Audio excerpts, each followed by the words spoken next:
अस्सलामुअलैकुम, आप देख रहे हैं समा। मैं हूं सैयद फैसल करीम और मैं हूं किरण आफ्ताब। आगाज करते हैं, बड़ा मामला है, बड़ी खबर है। अवाम की जानो माल की हिफाजत के लिए लगाए गए कैमरे ही अवाम के लिए दर्द सर बनते जा रहे हैं। खवातीन हो या मर्द, अब बहुत ज्यादा मोहतात रहने की जरूरत है। कोई आपको देख रहा है, आपकी नक्लो हरकत का जायजा लिया जा रहा है। कहीं ऐसा ना हो आपकी वीडियो सोशल मीडिया पर गर्दिश करने लगे।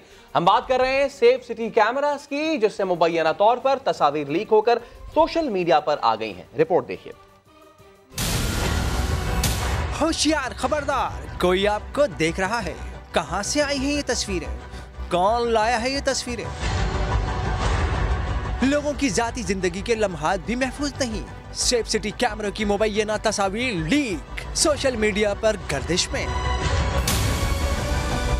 ये कौन कर रहा है, क्यों और कैसे कर रहा है? क्या ये मॉनिटरिंग करने वालों का काम है? क्या ये कैमरे इसलिए लगाए गए हैं? ये सेफ सिटी है या लीक सिटी? हमारा इस वाक़े से कोई ताल्लुक नहीं। लाहौर सेफ सिटी अथॉरिटी ने साफ तरदीद कर दी। कहते हैं मॉनिटरिंग से ऐसी तस्वीर लीक नहीं की जा सकती। जबकि cyber security expert Ammar Jafri ने समात गुफ्तगू में कहा कि तस्वीर तो सेफ सिटी कैमरे ही की हैं। मोबाइल फोन रिकॉर्ड से लोकेशन का पता लगाया जा सकता है। ये डेफिनेटली सेफ सिटी कैमरे की हैं, क्योंकि जिस हाइट से ये पिक्चर ली गई है ये कोई प्राइवेट कैमरे की हो ही नहीं सकती। ये बेसिकली इनके अपने लॉज की खिलाफ वर्जी है। ये हरकत गैर अखलाकी है, गैर कानूनी भी है, लोगों की इज्जत के लिए खतरा भी और इंतजामिया के लिए सवालिया निशान भी। हब बेला क्रॉस के करीब कोच और ट्रक के हादसे में जाबाक अफराद की तादाद 10 हो गई। 14 जख्मियों को बेला अस्पताल मुंतकिल कर दिया गया है। इसी बारे में बात करेंगे। समा के नुमाइंदे अहमद रहमान खान हमारे साथ हैं। अहमद रहमान खान, जख्मियों की हालत कैसी है? इस वाक़े की क्या तफसील है? जी बिल्कुल, ये बेला के करीब जो है ये हादसा पेश आया है, जिसमें कराची बल्दिया यूसुफ टर्मिनल से जो है एक बस रवाना हुई थी पंजगोर जाने के लिए। इस बस का हादसा जो है वो बेला के करीब हुआ है, जिसमें ट्रक और बस में तसादुम के नतीजे में 10 अफराद जो है वो जामल, जबकि 14 जो है वो जख्मी हुए हैं। बस और ट्रक में जो है वो हादसे के बाद आग भी लग गई। इस वक्त जो है वो आग को बुझा दिया गया है, लेकिन अभी भी जो है वो खदशा यही जाहिर किया जा रहा है कि इस बस में लोग मौजूद हैं। कोई 10 के करीब लाशें जो है वो मुंतकिल कर दी गई हैं अस्पताल, जबकि 14 जख्मियों को जो है वो बेला सिविल अस्पताल जो है वो मुंतकिल कर दिया गया है। वहाँ उनको तिब्बी इमदाद जो है वो फराहम की जा रही है। बहुत शुक्रिया, आपने इस सिलसिले में हमें अपडेट किया। कराची में एक बार फिर ट्रैफिक पुलिस पर हमला। सोल्जर बाजार के इलाके में नामालूम मुल्जिमान ने फायरिंग की, एहलकार एहतशाम की जान गई। सोल्जर बाजार में ड्यूटी पर जाने वाले एहलकार पर मोटरसाइकिल सवारों ने गोलियां चला दी, जिससे एहतशाम मौके पर ही दम तोड़ गया। ऐनी शाहिद के मुताबिक मुल्जिमान ने फायरिंग करने के बाद करीब जाकर एहतशाम के मरने की तस्दीक की। जाए वक़ुआ से पुलिस को 30 बोर पिस्तौल के 2 खोल मिले हैं, जिसे फॉरेंसिक के लिए भेज दिया गया। एहतशाम मज़ार-ए-क़ायद ट्रैफिक सेक्शन में तैनात था। पीटीआई के खिलाड़ी आसिफ जरदारी को आउट करने पर तुल गए। बैरून मुल्क असासे छुपाने पर साबिक सदर की नाअहली के लिए सुप्रीम कोर्ट का दरवाजा खटखटा दिया। इस्लामाबाद से जुल्करनैन इकबाल की रिपोर्ट। आसिफ जरदारी की मुश्किलात में इजाफा, मुफाहमत के बादशाह के खिलाफ पीटीआई की मज़ाहमत, सियासत के मैदान से हमेशा के लिए आउट करने की ठान ली। तहरीक इंसाफ के रहनुमा उस्मान डार और खुर्रम शेर जमान ने शरीक चेयरमैन पीपल्स पार्टी की नाअहली के लिए सुप्रीम कोर्ट से रुजू कर लिया।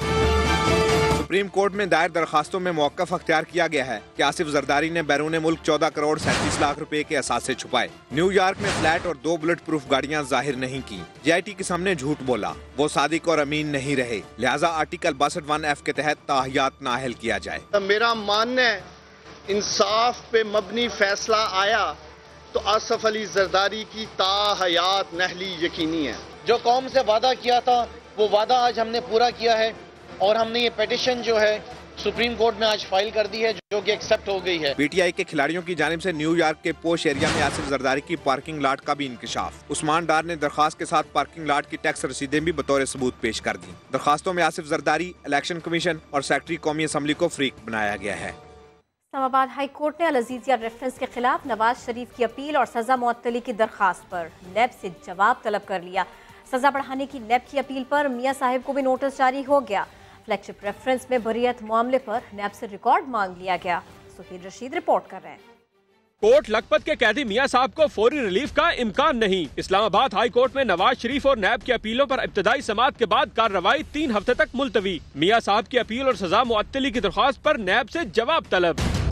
जस्टिस आमिर फारूक और जस्टिस मोहसिन अख्तर कियानी ने अल अजीजी और फ्लैगशिप रेफरेंस में एहतसाब अदालत के फैसले के खिलाफ अपीलों पर समाअत की। नवाज शरीफ की जानिब से इजाफी रिकॉर्ड जमा कराने की दरख्वास्त मंजूर। सजा मुअत्तली की दरख्वास्त जल्द सुनी जाए। मियां साहब के वकील की इस्तदा। अदालत ने करार दिया आप मुकम्मल रिकॉर्ड लाएं, फिर अपील और सजा मुअत्तली को एक साथ देखा जाएगा। अल अजीजिया रेफरेंस में सजा बढ़ाने के लिए नैब की अपील पर नवाज शरीफ को नोटिस जारी। नैब प्रोसिक्यूटर जहांजेब बरवाना का कहना था कि नवाज शरीफ ने हिल मेटल से माली फवायद को तस्लीम कर रखा है। अदालत आलिया ने फ्लैगशिप रेफरेंस में नैब से मुकदमे का मुकम्मल रिकॉर्ड तलब कर लिया। जस्टिस आमिर फारूक ने कहा रिकॉर्ड सामने आ जाए नोटिस जारी करने का फैसला होगा। अदालत ने समाअत मुलतवी करते हुए रजिस्ट्रार ऑफिस को 3 हफ्ते तक अपीलों को दोबारा समाअत के लिए मुकर्रर करने का हुक्म दे दिया। इस्लामाबाद हाई कोर्ट ने वजीर आजम इमरान खान की नाअहली की दरखास्त मुस्तरद कर दी। दरखास्त गुजार को तंबीह की कि अगर दोबारा ऐसी दरखास्त की तो जुर्माना आयद किया जाएगा। सुहेल रशीद की रिपोर्ट। किसी की जाती जिंदगी पर कीचड़ मत उछालें। इमरान खान के खिलाफ दायर दरखास्त खारिज। आइंदा ऐसी दरखास्त देने पर दरखास्त गुजार के खिलाफ कार्रवाई का इंदिया।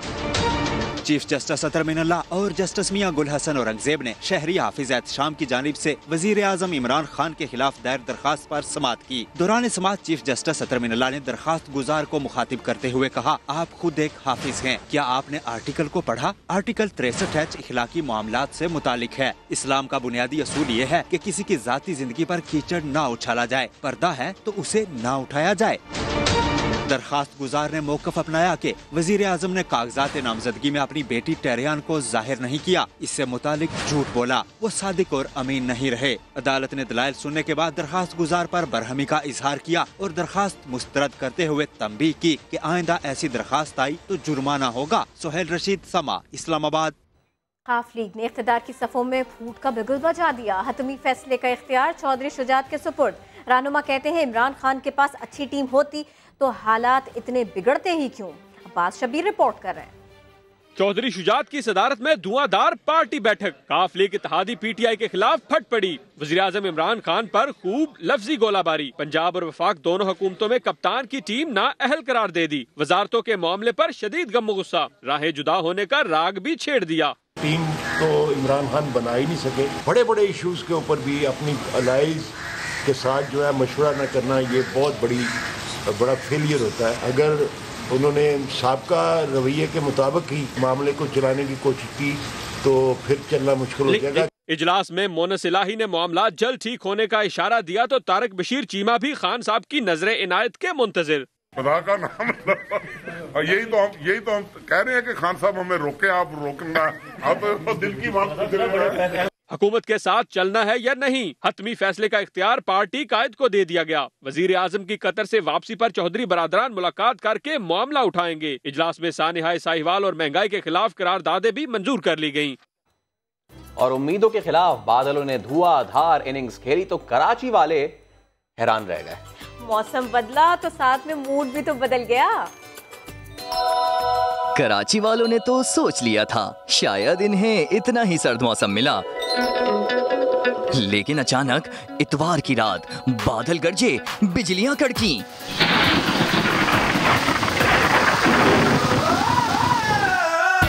रात भर बादल बरसते रहे तो कराची वालों को भीगी भीगी सुबह मिली। सुहाने मौसम ने कराची वालों के मूड बदल दिए। ऐसे में गर्मा गर्म समोसे और पकोड़ों ने मजा दुबाला कर दिया। पहले साल के फर्स्ट ईयर की पहली बारिश है और इस बारिश में पकोड़े खाने का मजा ही अलग है। क्यों ना चाय भी हो जाए। नूरियाबाद और गुलशन हदीद में तो यालाबारी भी हुई। हाल बताने वालों ने मजीद तेज बारिश तो नहीं मगर रेमझिम की पेशगोई कर रखी है। और मलका कोहसार में मेगा बरसने के बाद बर्फबारी, सफेद गाले गिरते ही सयाहों की मौजें हो गई। लेकिन एक मसला और भी हो गया। अस्वात में शदीद बर्फबारी के बाद तबाहाल कालाम रोड पर गाड़ियों को आगे ले जाना मुहाल हो गया।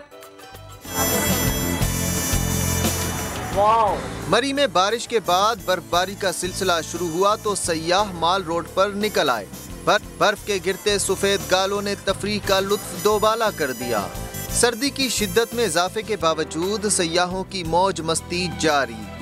बहुत अच्छा लगा, बहुत मजा आ रहा है। पहली दफा हम लोग बर्फबारी देख रहे हैं, बहुत एंजॉय कर रहे हैं। सवात में भी बर्फबारी। हसीन नज़ारों का लुत्फ उठाने के लिए सयाहों ने कालाम का रुख तो कर लिया, लेकिन कालाम रोड की खस्ता हाली ने ट्रैफिक का पहिया रोक दिया।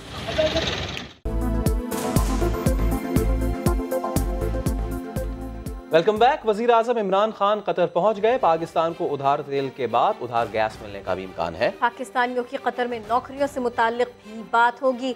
शकील अहमद की रिपोर्ट देखिए।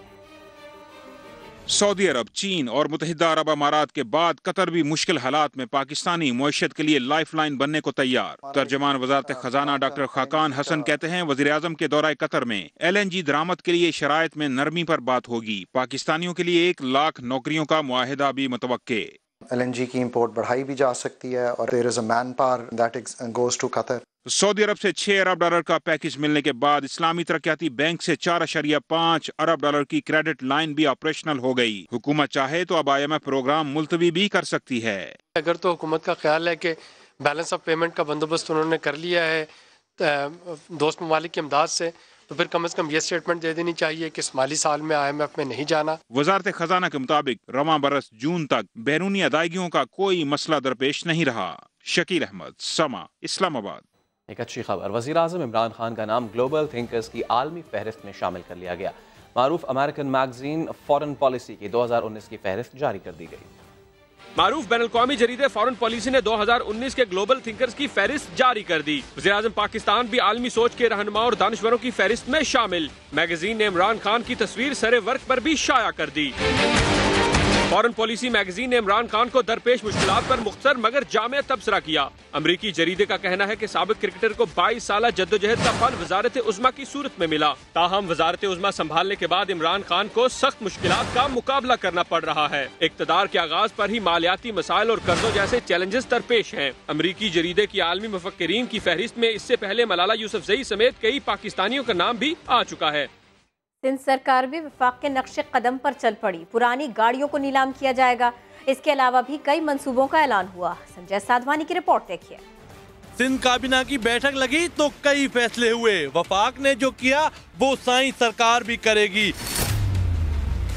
बरसों बाद पुरानी गाड़ियां नीलाम की जाएंगी। यही नहीं, साई सरकार को कैदियों की सेहत का ख्याल भी आ गया। अब अंग्रेजों के दौर का 100 साल पुराना कानून नहीं चलेगा। प्रिजन एक्ट 1894 खत्म कर दिया गया। अब कैदी फैमिली डॉक्टर से इलाज भी करवा सकेंगे और जेल में सेहतमंद सरगर्मियां भी होंगी। जेल में कैदी होंगे, उनके भी ह्यूमन राइट्स होंगे। ये फोकस करता है इस बात पे कि उनको किस तरीके से तिब्बी सहूलियात दी जाएंगी। सिंध काबीना ने वजीर बल्दियात को हुक्म दिया कि शहर कायद में कब्रिस्तानों के लिए जमीन तलाश की जाए। कैमरामैन राशिद इशरत के साथ संजय साधवानी, समा, कराची।